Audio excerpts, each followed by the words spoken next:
মাননীয় স্পিকার, বিশ্বের বিভিন্ন দেশে নানান রকম সংস্কৃতি থাকে, নাচের সংস্কৃতি, গানের সংস্কৃতি, অভিনয়ের সংস্কৃতি, কবিতার সংস্কৃতি। আমাদের দেশে মাননীয় স্পিকার গত 1.5 বছর এবং এরপরে গত 2 মাস ধরে আমরা মবের সংস্কৃতি দেখলাম।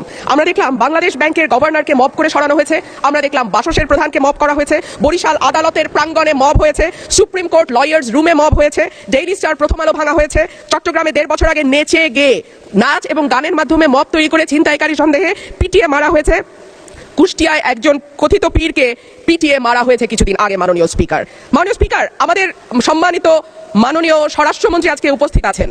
উনি একবার না, 2 বার না, কয়েক দফা আমাদেরকে আশ্বস্ত করেছিলেন বাংলাদেশে আর মবের কালচার হবে না। উনি আমাদেরকে আশ্বস্ত করেছিলেন বাংলাদেশে বিচারহীনতার সংস্কৃতি হবে না। উনি আশ্বস্ত করেছিলেন বাংলাদেশের মানুষ ন্যায় বিচার পাবে। কিন্তু আমরা দেখলাম একটির পর একটি জায়গায় মবের ঘটনা ঘটেই চলেছে। আজকে আমাদের স্বরাষ্ট্রমন্ত্রী উপস্থিত আছেন, আমি ওনার দৃষ্টি আকর্ষণ করে বলি, আজকে মাননীয় প্রধানমন্ত্রীও একই ধরনের কথা বলেছেন। মানুষ যখন ন্যায় বিচার পায় না তখনই এইরকম সংস্কৃতির বাড়ে এবং মানুষ এই ধরনের সংস্কৃতিতে জড়িয়ে যায়।